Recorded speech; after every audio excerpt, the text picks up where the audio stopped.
on the Blockbuster Buster's Halloween Havoc. Voorhees. A penny for your thoughts, Chief. Not so fast, you scruffy nerf herder. Sci-fi guy, you survived that explosion? That's, great. What do you want? Article 12 of the Shadow Proclamation clearly states that no internet critic can review a movie that has already been reviewed. Article 12, huh? So say we all. Would this Article 12 also apply to a ponytail-wearing Trekkie that reviewed Wild Wild West right after I reviewed it? Oh. Shit. Yeah, so you can take your Article 12 and shove it up your ass, guard! Ah, go ram it. I just wish I had known you were doing this so that I wouldn't have had to sit through Jason X. Why? Is it bad? Sorry, Frank, I've never heard you laughing before. It's a little creepy. I'm not kidding, dude. You're scaring me a little. Okay, I guess you got things to do. And, balls.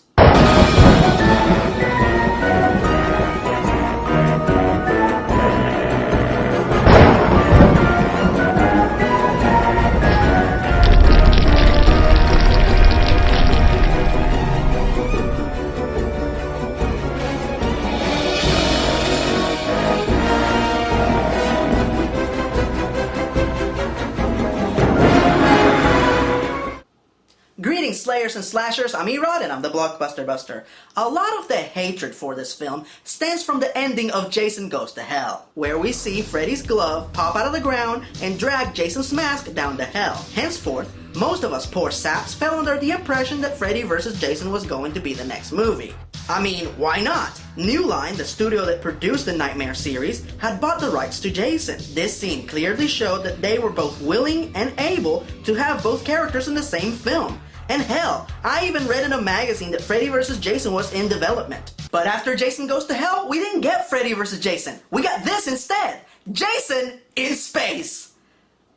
Balls. So our movie begins with Jason already in custody? Waiting to be cryogenically frozen. Wait, stop. How did he get out of hell? And how did they catch him for that matter? Oh my god, I'm already missing Jason Goes to Hell. So we meet the head researcher at Crystal Lake, played by Lexa Doig from Andromeda? Okay, I know that Andromeda isn't the greatest show in the world, and it's not as good as Star Trek or Babylon 5 or Buck Rogers, but, never mind. So Lexa is ready to turn Jason into a popsicle, but the military, being led by superstar director David Cronenberg, wants to experiment on him instead, so they can unlock the secret of Jason's ability to regenerate.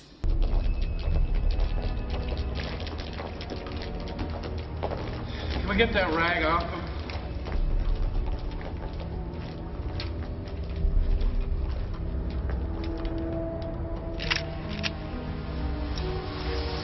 You! What the hell? I can never die!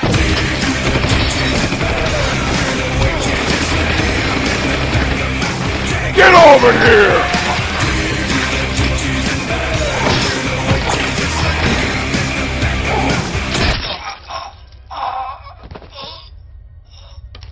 Yeah, that's what you get for casting Captain Whiny Pants in Cosmopolis!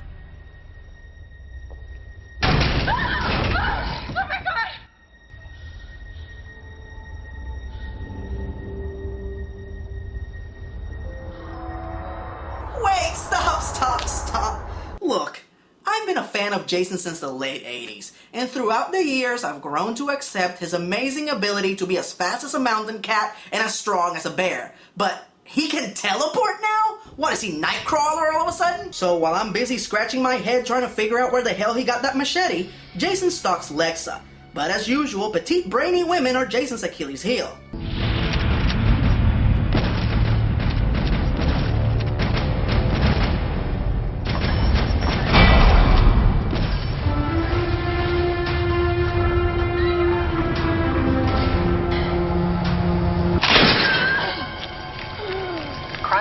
Breach. His machete just went through an iron door. What the hell is it made out of? Adamantium? Ugh. Anywho, This of course creates a breach in the cryogenic chamber, and Lexa is not just wounded, but she ends up frozen as well. So we fast forward to the far future, the year 2455, where we meet this movie's characters, in the form of a salvage team comprised of a professor and his students. And hey, that professor looks kind of familiar. Hold on just a second. I'm sorry, otherwise I'll die of curiosity. Oh my god, it's Jonathan Potts. And who is Jonathan Potts, you might ask? Well, excuse me, princess. That's right, Jonathan Potts played Link in the Legend of Zelda cartoon. Oh, am I gonna get a lot of mileage out of that? Along with Professor Link, we have our standard group of Friday the 13th kids. We have the smart guy, the bitchy girl, the stupid kid. Well, don't touch anything. Ugh, he hasn't even spoken a word yet and I already want bodily harm to fall upon him.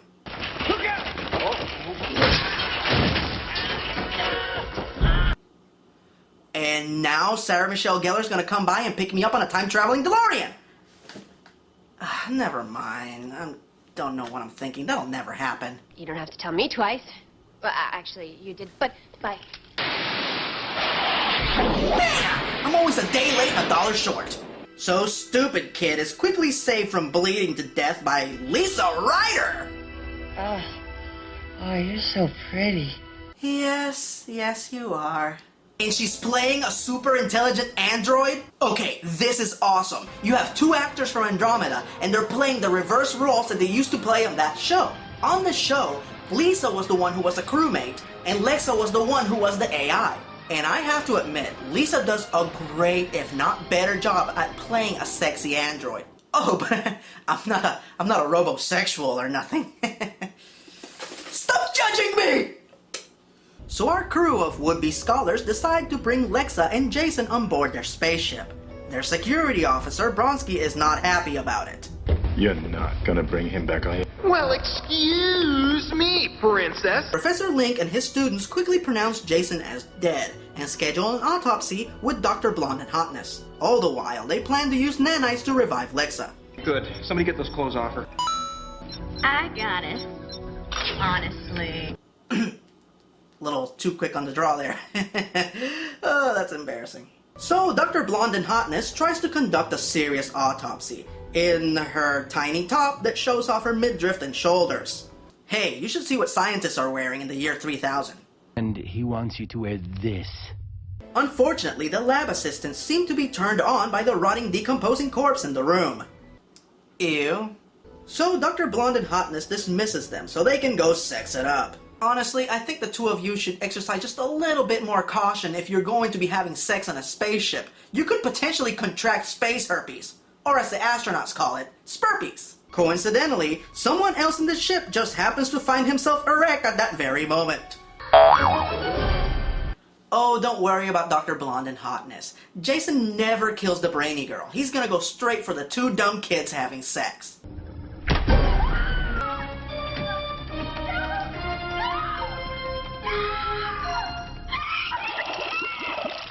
Whoa! Holy Christ! Okay, 2 things. Number 1, that was brutal. B.R. Oodle. And number 2, they pretty much just used up their most creative kill within the first 20 minutes of the movie. They're not gonna be able to top that. Not even with exploding ass bomb. C4, highly explosive. You put them all together, you got a bomb. Not very sophisticated, but very powerful. That's what you have in your ass right now. Hey!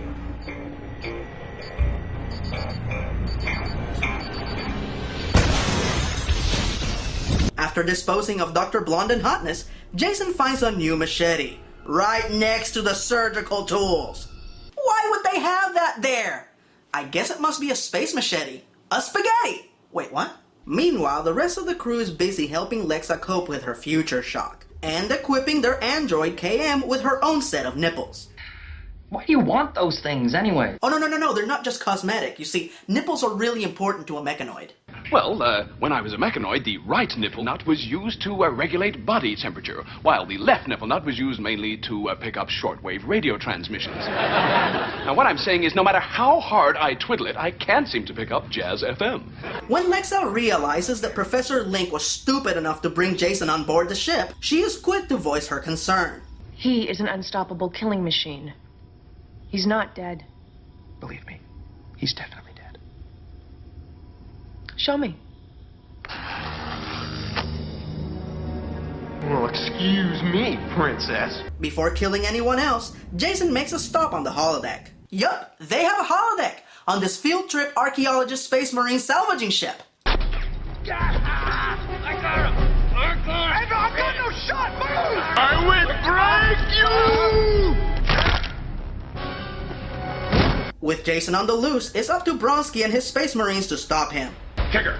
Dallas not here yet? Nope. You, Briggs, find him, bring him up to speed. Hondo, you got a BFG? BFG? Did you just say BFG?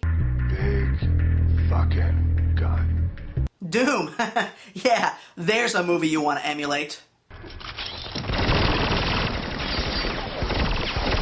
Just once, I'd like to meet an alien menace that wasn't immune to bullets. Okay, so wait. Let me get this straight. You have an unstoppable hulking killer zombie on the loose who has the ability to regenerate and was able to survive being frozen for 400 years, and you're just gonna shoot at it with a BFG? Oh, Bronsky, you are not the smartest.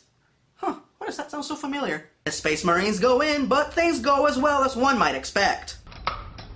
Phenomena. Phenomena. Phenomena. Phenomena. Phenomena. Phenomena.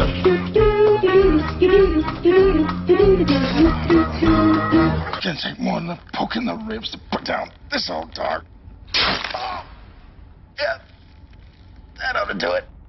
Hey, maybe you haven't been keeping up on current events, but we just got our asses kicked, pal. I'm not surprised that things turned out this way at all. After all, you remember what happened the last time that Bronsky challenged the hulking muscle man. This is madness! This is Sparta!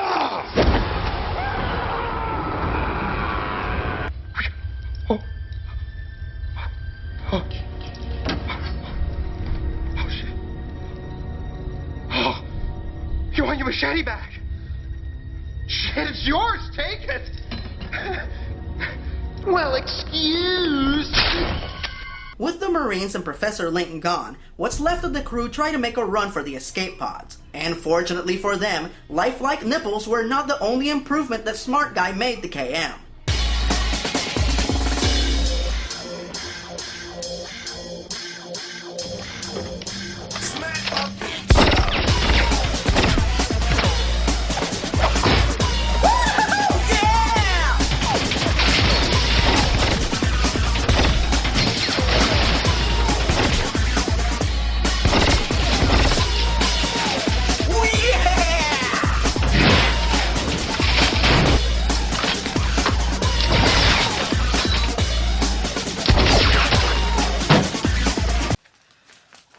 She's giving me the vapors. Alright, that moment alone was worth the price of admission. No, I don't know why she had to wear a vinyl dominatrix outfit just to fire a few guns. And no, I don't know why the Marines were not equipped with equally powerful artillery. But seeing Lisa Ryder kicking ass and being more like Ian Flux in the entire Ian Flux movie makes me push those plot holes right out of my mind. And, what exactly is happening here?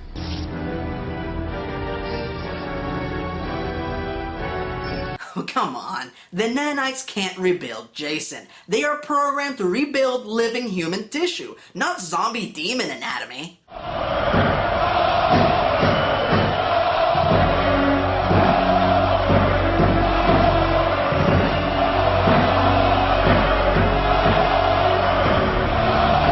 WTF, mofo! Who reprogrammed the nanites?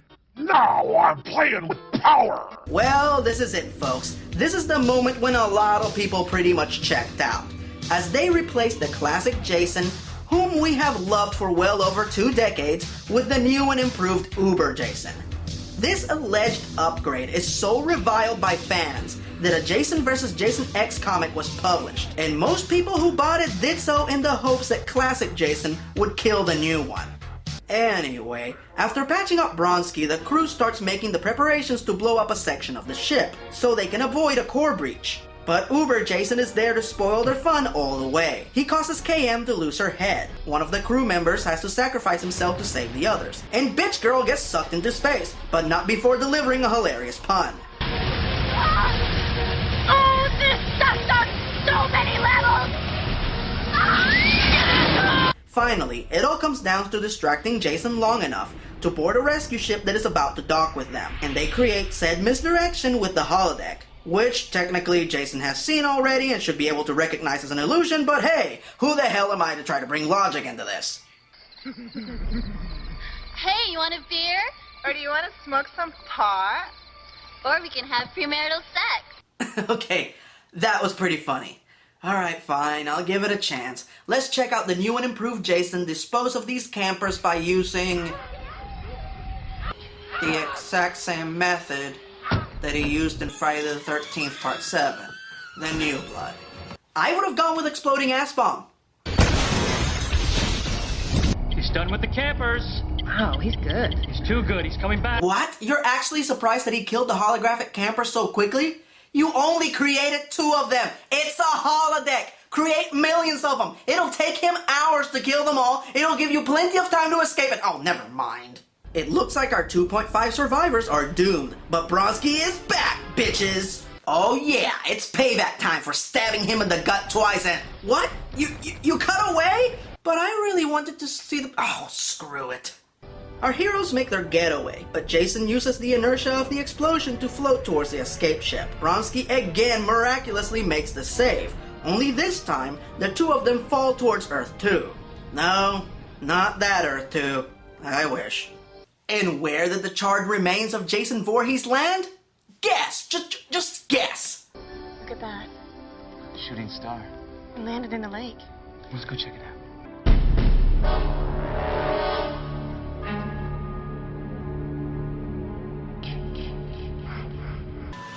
Oh boy.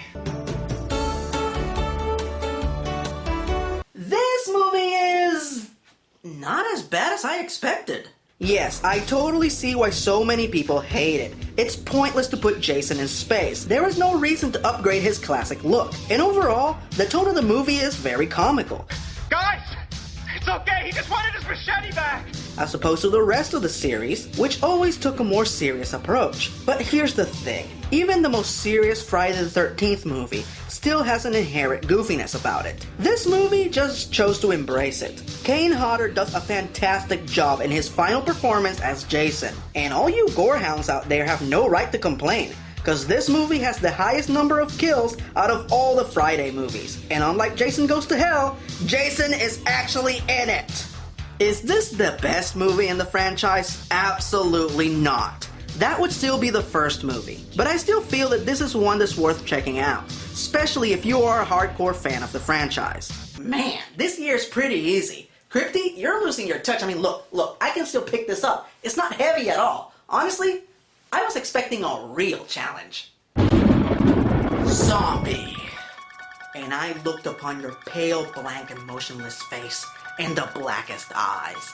The devil's eyes. And I realized that what was living behind those eyes was purely and simply evil.